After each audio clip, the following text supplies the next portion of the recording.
Select case works different than the if-then statements, and it works better for examining large numbers of conditions.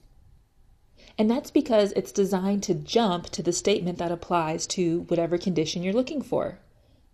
The if-then statements, on the other hand, they evaluate each condition one by one. So let me show you the syntax and explain to you a little bit about how it works, and then we'll go into an example. First, you want to start off with select, case, those two keywords, and then a variable. And the variable is going to store the value that you want to use here in the statement. Then you have the expression. And this is going to be whatever condition you're testing for. So for instance, is cell B3 greater than 42? Or does cell F5 equal 7? And if those evaluate to true, then it's going to run some code statement that you create. Here I've got another case expression for it to evaluate. If that evaluates as true, it'll run some code, and so on. And then eventually you'll get down to a case else. And this is going to be the beginning of the statements that are executed if none of the tests return is true. You have the code that you want it to run if nothing from the above is true. And then you have your end select. All right, so in this example, I'm using the select case workbook. And if you want to follow along, go to the resources section for this lecture and grab that workbook. So what I want to do here is in the F column, I want to produce a little note to pop up in the cells next to the profits that says whether or not the target's been reached, it's close but no cigar, or there's a staff meeting needed. So I'm going to switch over to Visual Basic by hitting the Alt F11 key on the keyboard. And in Module 1 here, I have a procedure called Profit Message. And this is where I'm going to go ahead and add in my select statement. So the first thing that I need to do, of course, is to declare my variables.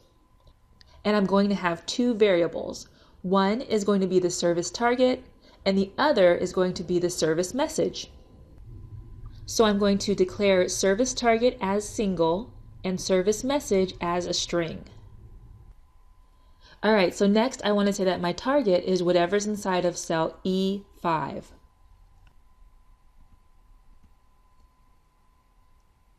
And now I'll go ahead and start my select case statement.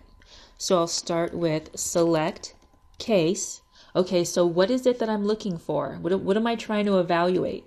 And I'm trying to evaluate what's inside of E5. And I called that target, so that's going to be my variable. So I'm going to say if it's the case that target is greater than or equal to 15,000, then I want my service message to be target reached. All right, but next I'm going to put in a range this time. So if the target is between 10,000 and 14,999, I'll have a different message. So that's going to look like this.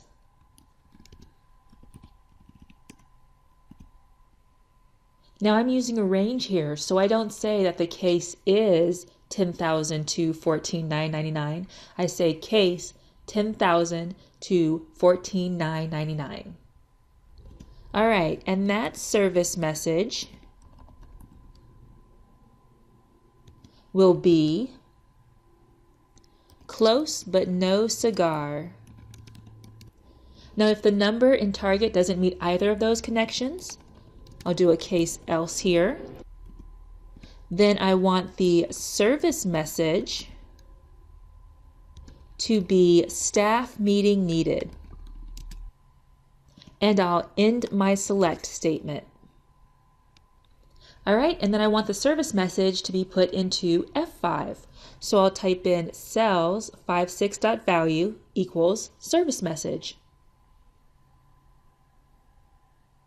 And I will run this and switch back over to my Excel, and there it is, close but no cigar.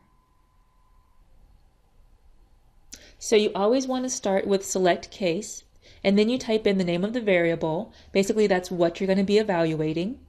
And then you type in on the next line case, and then how you're going to evaluate it. If it evaluates to true on the next line, you'll put your code, what you want it to do. and then continue with your case statements.